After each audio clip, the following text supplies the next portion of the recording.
sometimes you have no idea why you're crying, and that's okay. And I think that confuses people because we're also taught there has to be a reason for it. Why are you sad? Or on the flip side, you shouldn't be sad. Like your dad just didn't answer the phone. It's not that big of a deal. And then you're like, why am I so sad? What's wrong with me? Nothing. We don't always need a reason, because all it is, like if we think about it, just that like we kind of separate any judgments or stories, what's going on is your body is just releasing emotional energy.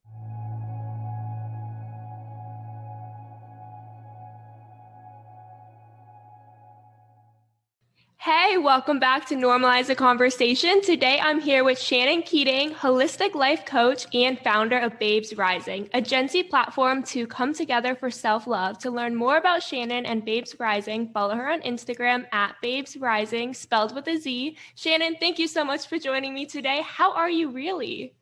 Hi, Francesca. Thank you. I'm doing well. We were just chatting before we hit record. I got my period yesterday, so we're going to talk more about that in the episode. I'm feeling more inward, but also just very intuitive, very grounded, and just excited to be here with you. Thank you. And speaking of getting your period, one thing I love about you is self-love is at the core of your work. And self-care and taking care of yourself and learning to listen to your body. So why don't we jump right into self-care as a female?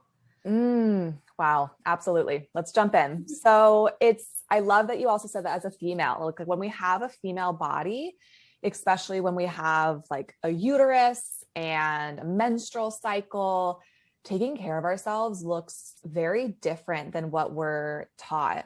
And it's because when you are going through having a menstrual cycle, and even if you're listening to this and you're older and post-menopause, or you haven't gotten your period yet, or you're on birth control, or whatever it is, you still are meant to have a cyclical, what's called like an infradian rhythm that is very different to our modern day society and how it's set up for 9 to 5 work, 5 days a week. Or if you're a student at school, it's like going to classes all day, studying at night, studying on weekends, having a social life, like do, busy, fill up our schedules.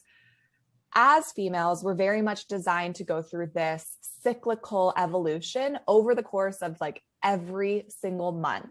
So 12 times a year, roughly 10 to 12 times a year, we have this opportunity every single month, or every single 28 to 36 days, just cycles range, to rest, to recharge, to slow down, to be more in that giving to ourselves, being restorative energy.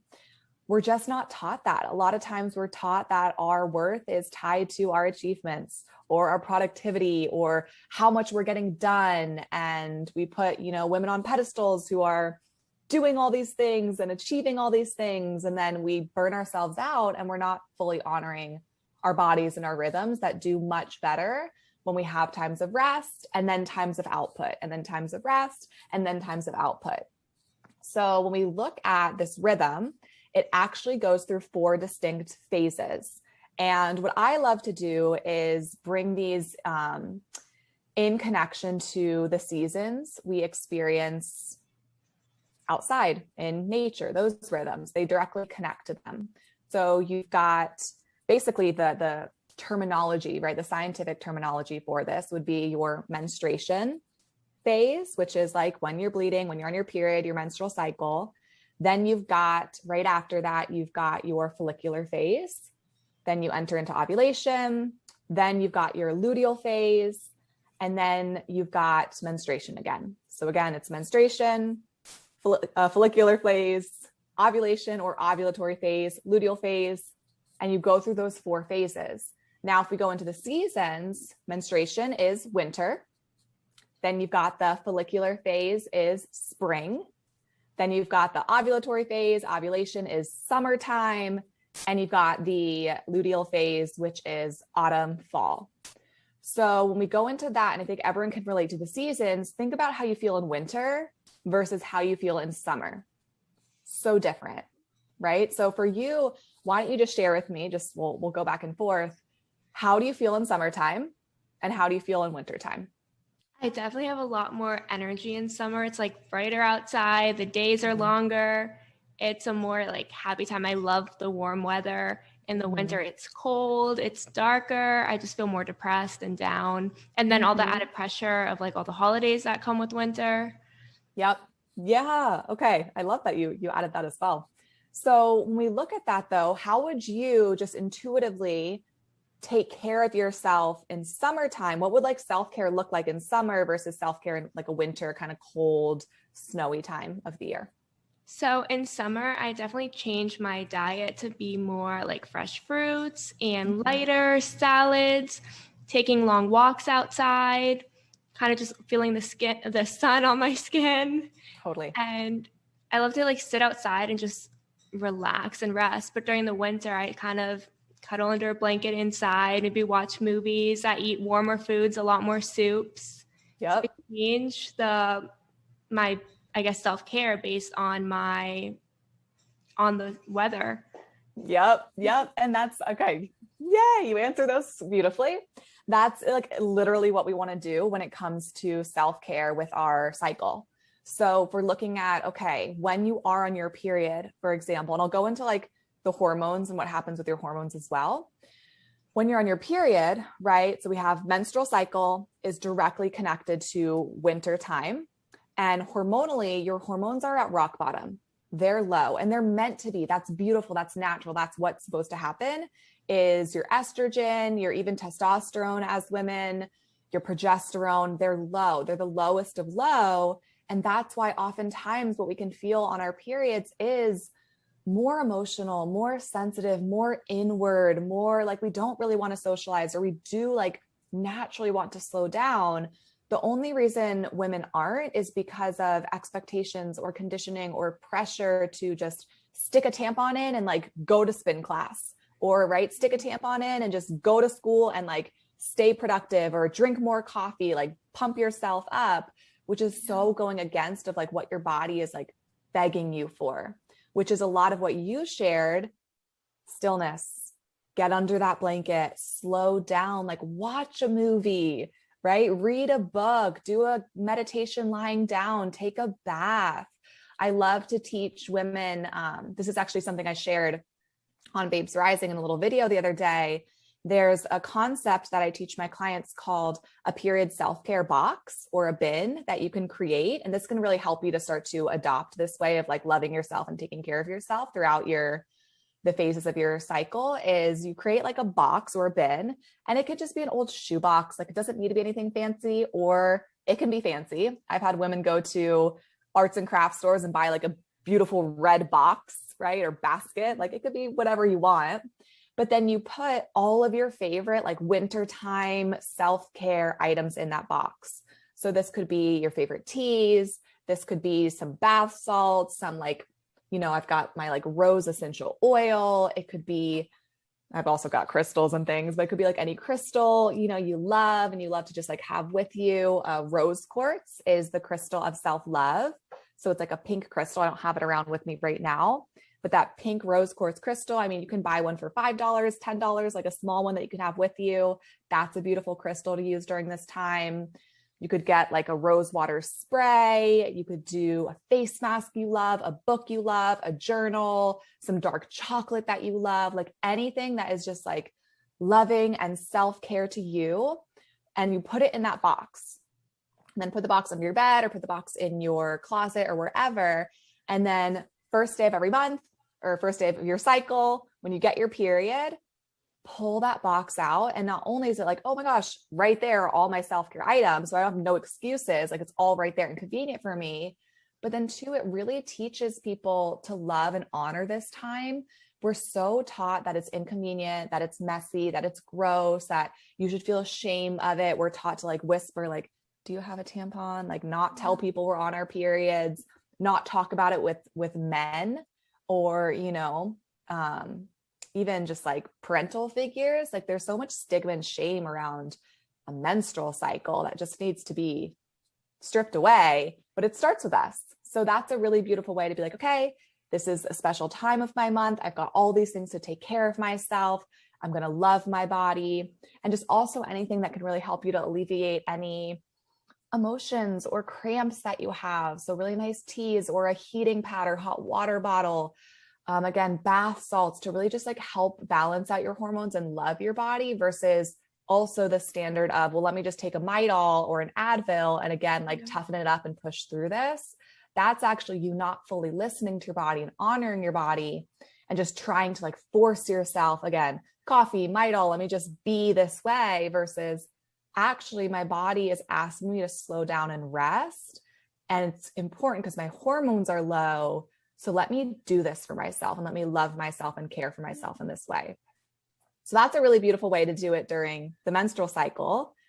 Then we'll go through the other 3 phases so you can have just some ideas. But to recap, menstrual cycle, when you're on your period, hormones are low, period self-care box, warm foods, like you mentioned, slowing down. And I tell people, like, think of R words. So rest, renewal, restoration, reflection, recharging your batteries, like all of those R words are really helpful when you're on your period. And it's a way to take your power back too, even if it feels like this is a different kind of powerful. It is really powerful to like not pressure yourself to do or be an expectation, and just really be like, I'm going to honor myself and extra love on myself and my body right now.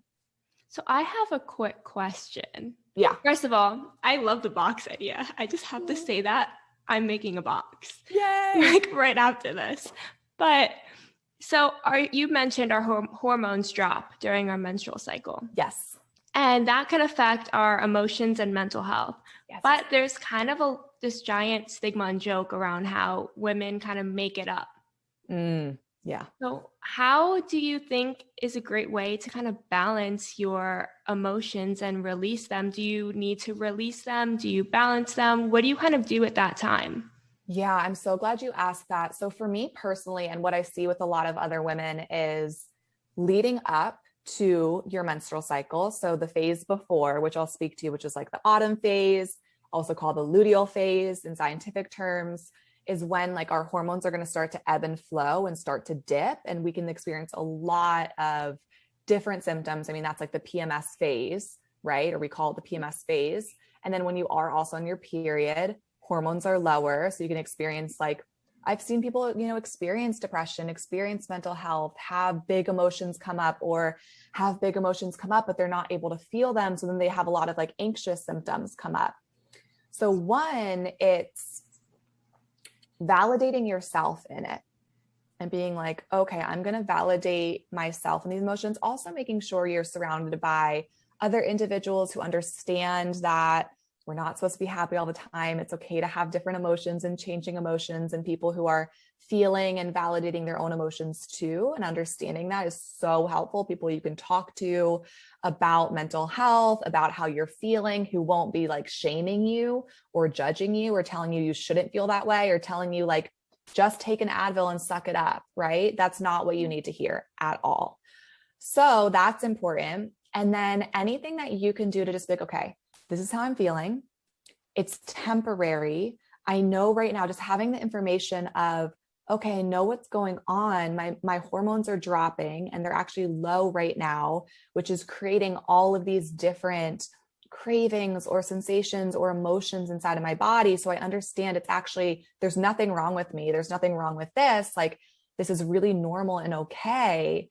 And then it's really about, I really love to have people feeling safe and comfortable to feel the uncomfortable emotions. So the key to that is, again, feeling safe to feel uncomfortable emotions. I love that. So instead of, for example, sadness, or even just like that apathy, right? Or exhaustion that comes from depression or anxiety, or even shame or guilt, all of these are just, they're uncomfortable emotions. They're very low vibrational emotions. They feel heavy in our nervous systems.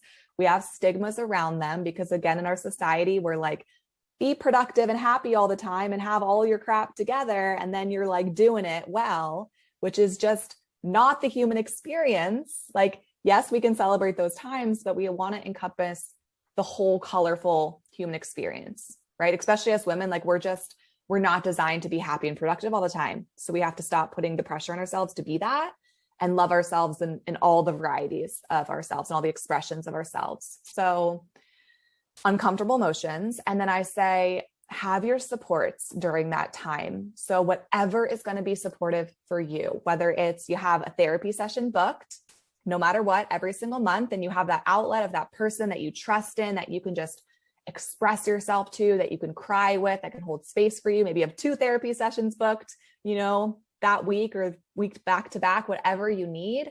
I love music. So music is just a huge tool for me. It's a huge tool. I use Spotify all the time. I have so many different playlists. You can find me.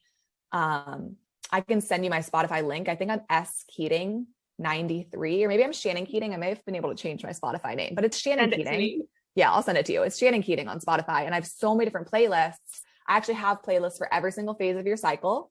So you'll see them there. They're named by like menstruation/winter time. And those songs go along with it. I have a playlist for sadness.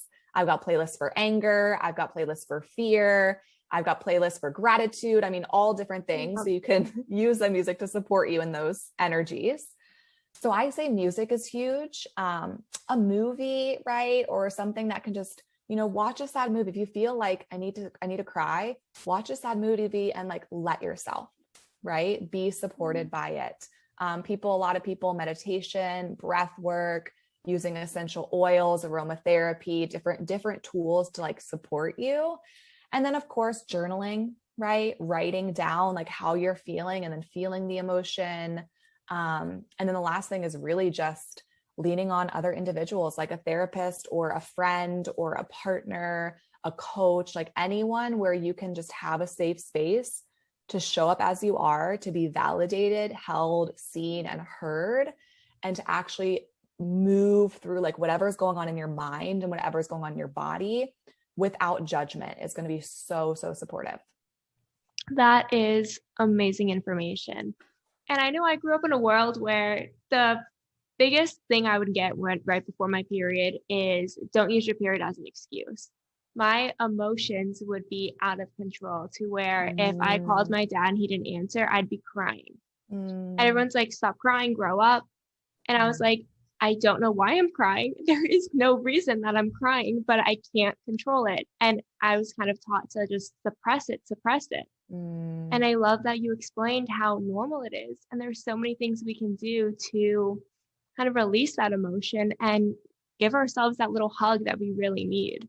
Yes, I'm so glad you mentioned that. And also knowing like what you said, sometimes you have no idea why you're crying, and that's okay. And I think that confuses people because we're also taught there has to be a reason for it. Why are you sad? Or on the flip side, you shouldn't be sad. Like your dad just didn't answer the phone. It's not that big of a deal. And then you're like, why am I so sad? What's wrong with me? Nothing. We don't always need a reason, because all it is, like if we think about it, just that like we kind of separate any judgments or stories, what's going on is your body is just releasing emotional energy. That is what's going on. And whether it's through laughter or tears, it's emotional energy that is going through your body. And that's very healthy. That's very normal. That's very okay. So just reminding yourself, I don't need to know why I'm crying, but it is safe for me to cry. And I think just using that word for ourselves, or that phrase of this is safe, and this is okay. It's okay and it's safe, can really help us to actually just express. And then you always find, I think there's, science has measured it, that it's like, I don't know the exact phrase, or the exact time, but I think it's 4 minutes or less that like you actually can feel a whole emotion before it's gone and it's processed. Oh, wow. So it's like, it's not that long, but we like prevent ourselves from that 4 minutes because we're so scared of it. But it's like within 4 minutes, this emotion will have moved through you and you will be more grounded, more calm. So just, I'm safe, this is okay. And then whatever tools you can lean on to help you move the energy. So like breath work or a therapist or music or journaling, a yoga practice, like anything you can lean on, or just like, cuddling up with like a blanket or something, just something that's going to help you to feel it. I I'm just so like, it feels so validating. No one talks about this. And it's so important that we do talk about it, because you do feel crazy and alone when your hormones drop, when all these emotions come rushing through you, when you are bleeding and you can't like explain why you have so much fatigue, and people don't understand and they're not listening to you, and then you stop listening to your body. Yes. Yeah. So I want to say one more thing just off of that, and then I'll speak to the shift, but I'm glad you mentioned that of like the fatigue too, because we also have to realize like, and this is something we need to talk about too, of like, you are bleeding and there shouldn't be any shame or stigma around like your body releasing blood. It's really normal. It's really okay. And the more we can connect to that and not make it gross or weird is good too.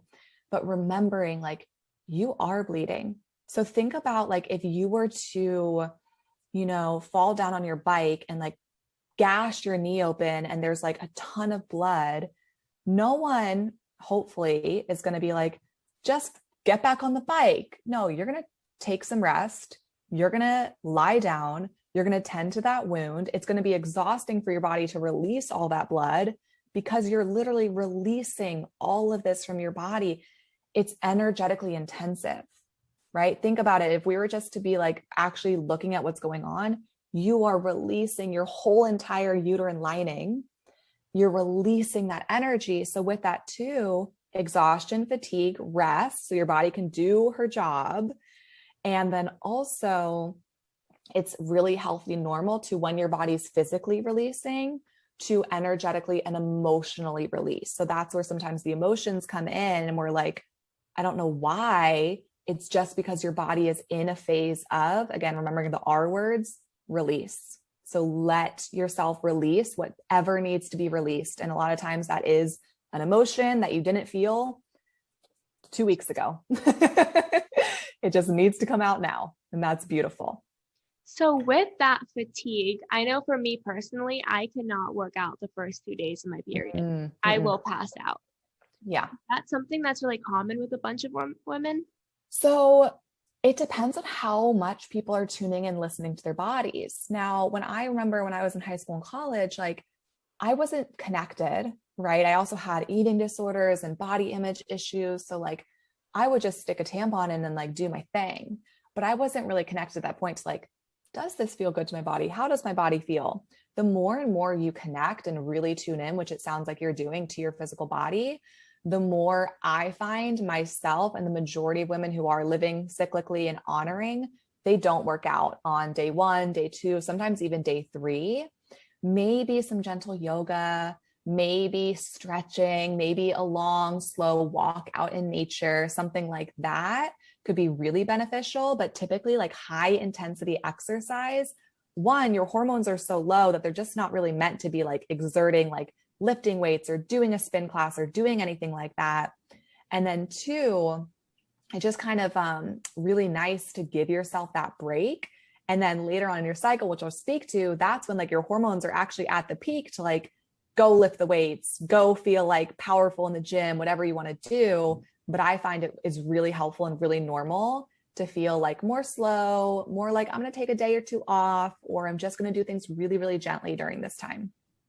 That is so validating again, because I'm someone who hates skipping the gym. I will have severe anxiety if I skip the gym. And I was working out with a trainer during college, and I would almost pass out during the first 2 days of my period. And he would be like, "What's wrong with you? Like, suck it up." I was like, I can't control it. Oh, yeah. And I think it's so important that men understand what's going on for us. I have a friend of mine and she works out with a male trainer as well. And she's very, she's a chiropractor and in that healing space and very much aligns with her cycle. And so she'll have him like adjust the exercise that they're doing for her. Like if she shows up and she's like, hey, I'm on my period or I'm in this phase of my cycle, like I'm not going to deadlift. And he totally understands. So I think just men really educating themselves and understanding like it actually is very real. And we do need our exercise and our self-care to be tweaked and modified based on what's going on in our bodies. But now for you, it's just like so advocating for yourself of being like, hey, maybe you still go to the gym, but it's like, I'm going to stretch, right? So I'm going to be in the gym. I'm going to have this space for myself, but I'm going to just like maybe walk on the treadmill a little bit, or I'm just going to stretch and be here and like recover. Or I'm going to take a day off and I'm going to lie out in nature. And like every single month, I'm going to give myself that one day where I don't work out and I take a bath instead, or take a shower instead, or do lying down meditation, like anything else, like in, replace of that time. So you're still giving to yourself, I think would be really helpful. That's amazing advice. Thank you. All right. So let's get to the next phase. I'm really excited about this.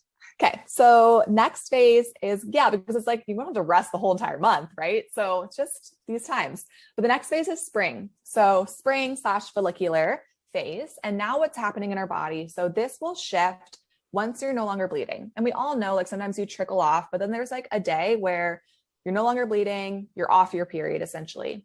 This is when you officially shift into that spring, into the follicular phase. So now what's happening in your body is your hormones are starting to rise, and estrogen rises first, followed by progesterone. Those are the two main hormones. Now, if we get like super sciencey in it, like there's all sorts of types of estrogen and all that stuff, but just for like simplicity's sake, it's estrogen, progesterone, and testosterone are those three main hormones. And women predominantly estrogen and progesterone, but we will have a little bit of testosterone peaking in the summer phase. But these hormones start to rise up.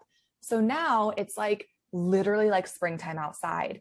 Your energy is rising. You're feeling more fresh. This is a really beautiful time to get your hair done, get your nails done, get your waxing done, go do something new, try a new type of self-care, or try a new exercise class, or, try a new like pottery class, or just like something creative, something fresh, something new. It's a really great time to, even if you were to like try something new as far as like health goes, like you want to try out this whole celery juice thing, like try out drinking celery juice, like something fresh, something new. And then when it comes to exercise and taking care of yourself, like those types of self-care, but then also just, it's a beautiful time to like get back into anything, honestly, that's fun and feels good to you, especially in the couple days following. You don't want to like jump back into intensity right away, like heavy weights or anything like that, but go to a spin class, right? Go to a dance class, go on a run, go to a vinyasa yoga, like whatever you like. That's fun, that's fresh, because your hormones are starting to rise and you're going to have more energy for that. Then after the spring is when we shift into the summer. So this is going to be like the peak, the middle of your cycle. And that's when the summer phase. So again, this is ovulation. This is actually like the time when you're most fertile. This is when your energy is also going to be peaked. This is when you're going to feel the most productive. Your hormones are highest. So whereas menstruation, lowest, summer, ovulation, highest. So your estrogen is highest, your progesterone is highest, and you also get this little peak of testosterone.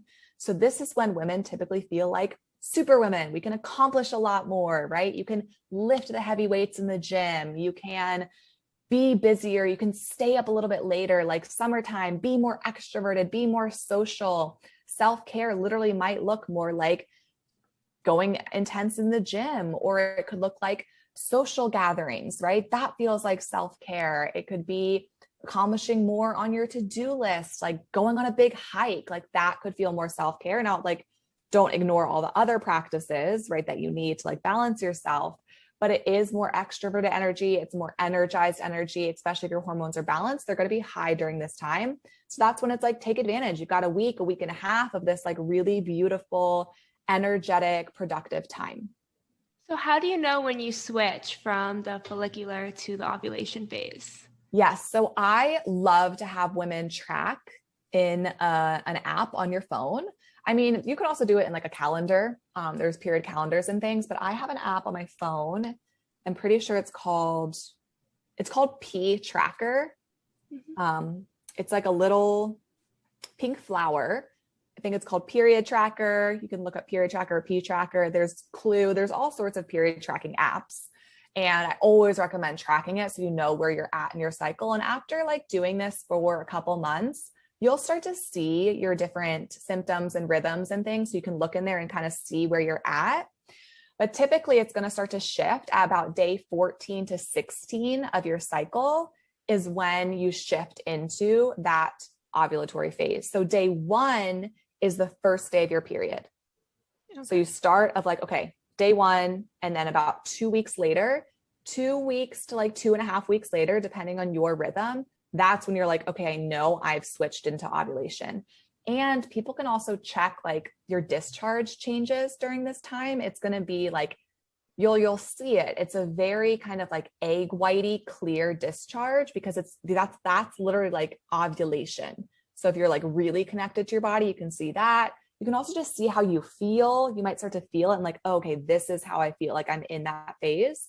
But I recommend using an app and starting to like look at the different days you're in. And then apps, like my app has all these different icons and stuff. So I can track like my moods, my symptoms, write some notes day to day, and just really get to know, oh, okay, on day 28, like almost every time I feel so emotional. Oh, on day 15, I feel like I could take over the world, right? So we get to know our bodies in those ways as well. That is amazing advice. I track too, and I never thought though to kind of track notes in between. I would only like take notes during, so I would know like how I was feeling during. Yeah. But I never thought about the other phases and how they could affect you and your emotional health and your mental health. But when your hormones start to rise during the follicular phase, how does that affect your mental health?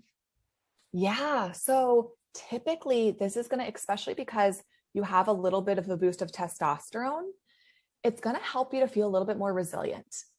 So things might not affect you as much. Whereas you're like, okay, that example of, okay, I called my dad, he didn't answer, I'm crying. Whereas it might not affect you that much when you are in that phase, because you've got this boost of these feel good hormones. So not only the testosterone, the estrogen, the progesterone, but the oxytocin, right? That just helps you to feel a little bit more resilient, feel a little bit more confident. And this is also like generally speaking. So for some people, they might find like 1 or 2 days during ovulation, they do feel really sensitive for like one day of like, wow, I feel really tender or really sensitive, or I feel like these pangs, like these, they call them like ovulatory pangs. So definitely listen to your own body, but it can be a time when people feel better when it comes to mental health, a little bit more resilient, a little bit more carefree, not as triggered, not as sensitive, and just being mindful of that too. That's really important for people to know that it's okay if your mental health drops during the ovulation phase too. I think Yes. a lot of people think their emotions can only be dropped during the menstruation phase or right before. No. People, I've heard of many people who it's like they can drop for a day or two, and we all have like our own rhythms and things that are going on. So it's really, really normal and okay to have that. Or it could be more like, emotions come up, but it's more like an anger release, right? That like fiery release needs to happen during ovulation, whereas maybe during the luteal and menstrual phase, it's more like sadness, right? Fatigue. So then going into the luteal phase, what happens with your hormones? I'm so excited about that. Yay. I'm so glad I'm sharing this with you and like different generations as well. So the luteal phase is now ovulation happens, you peak, and then we start to drop again. So it's really just like this curve that just keeps happening every single month. So now we're dropping, and again, we're dropping, and then they're going to start to fluctuate and waver a little bit before they dip down and you bleed.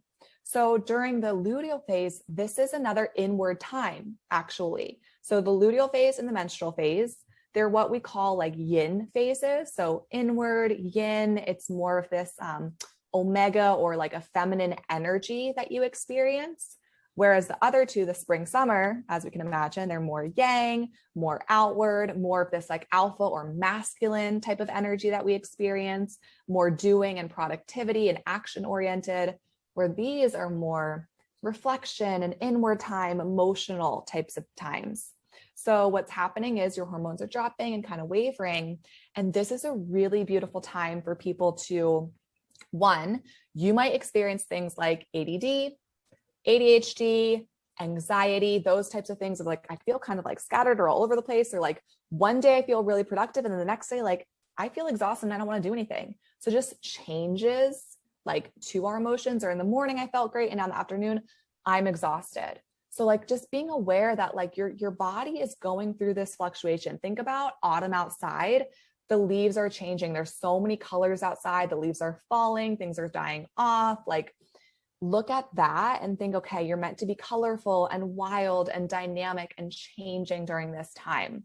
So I find this to be a really good time to like totally up the self-care of like the therapy appointments, the yoga classes that just really make you feel good, the meditations that like boost your self-esteem, that boost your self-worth, going to bed earlier, taking more baths, like giving yourself what you need. That's the biggest key during this time is like, what do I need? Give myself what I need, give myself what I need, give myself what I need. Like a really good movie, right? Laughing with friends, like whatever you need, because it's just kind of like setting yourself up for more support and success during that time when you could be a little bit more fragile, a little bit more emotional.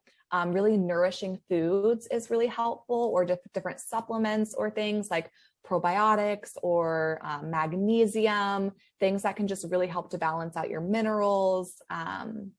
And then, yeah, it's really just knowing that you might be emotional. So that's where I'm like, see a therapist, do acupuncture, anything along those lines can really be just like so supportive. A massage, if you can book in with a massage, and do a lot of like lists. So write everything down because you might feel more scattered. You might feel more all over the place. So just like keep track of a list, give yourself plenty of time, play the music that supports you, and just like, you're supposed to be dynamic and changing during that phase. So don't try to like control yourself too much. So during that phase, for women who are constantly busy, running around, so many roles and responsibilities we all have, Yep. do you find that added rest is really, really important? Like during the menstrual cycle, you mentioned like the first 1 to 3 days, taking that rest is really important. Are there certain days within the luteal cycle that you do the same?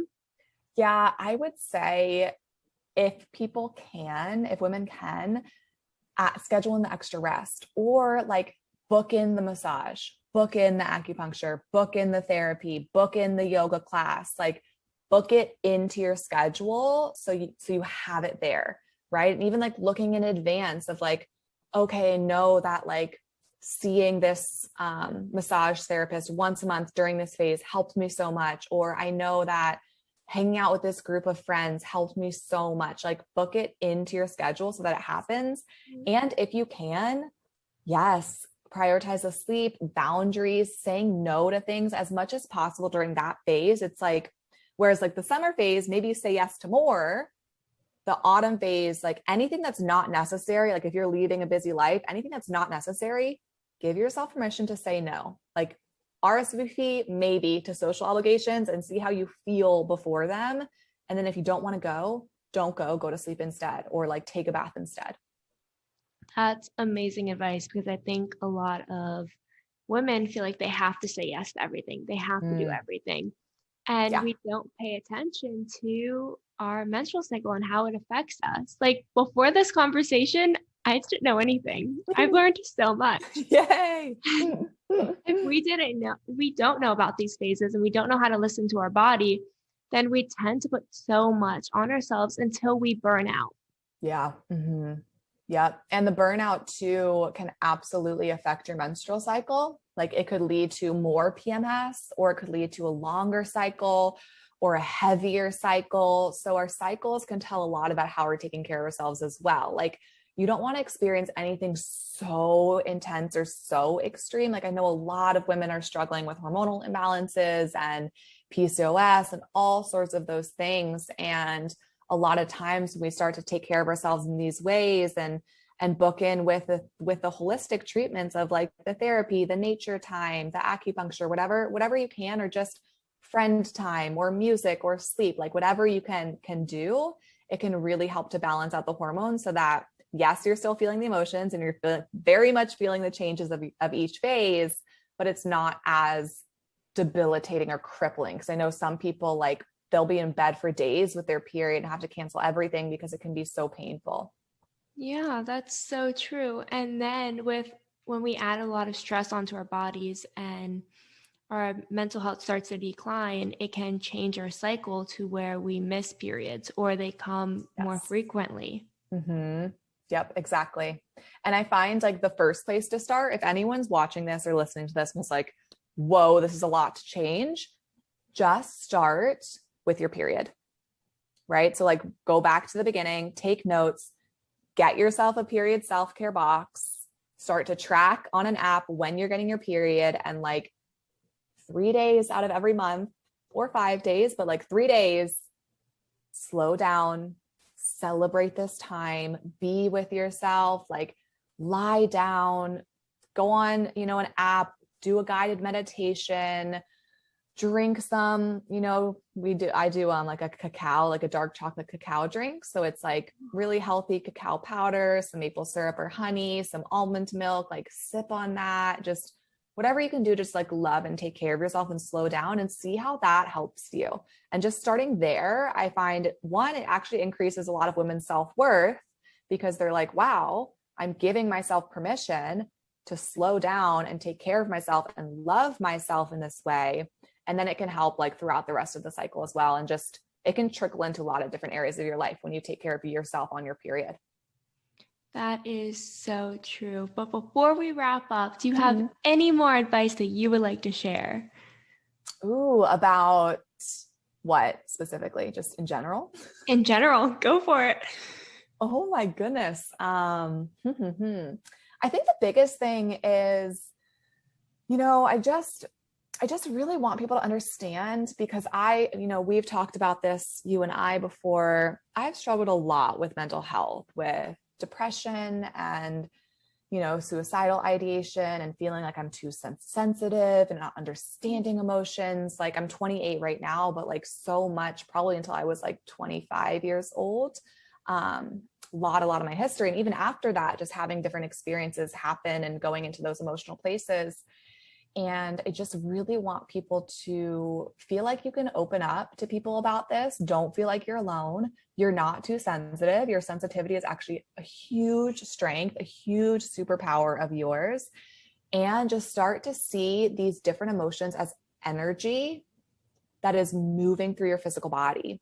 And so when you see it that way, it comes back to, okay, this heaviness I'm feeling, or this sadness, or this anger, or this shame that I'm feeling, or this joy, excitement, whatever the emotional energy feels like, it's energy and it wants to be expressed. That is it. So express the sadness, express the joy, express the love, express the anxiety or the overwhelm, and just come into your body of like, what do I need? And how does this energy want to express itself through me? Find the safe spaces, find the safe people, the supports to just help yourself in that process, because you're going to feel so much more liberated and so much more permission to just be the most expressed version of you. It is so important to express your emotions. We're really taught to suppress them in so many ways. As a child, we're constantly invalidated, told to suck it up, get over it. Big girls don't cry, boys don't cry. And we suppress so much. And when we learn that our bodies really want us to express them, we can express them in different ways. You don't always have to cry. You don't always have to talk about it. You could journal, you could listen to music, you could dance, you could go for a run. There's different ways of expression, but you have to release all those emotions. Shannon, thank you so much for joining me. You are absolutely amazing. If you guys want to learn more about Shannon, please follow Babez Rising, spelled with a Z, on Instagram to continue to learn more. Thank you again so much. Thank you, Fran. Thank you so much for the time and the space. I loved chatting.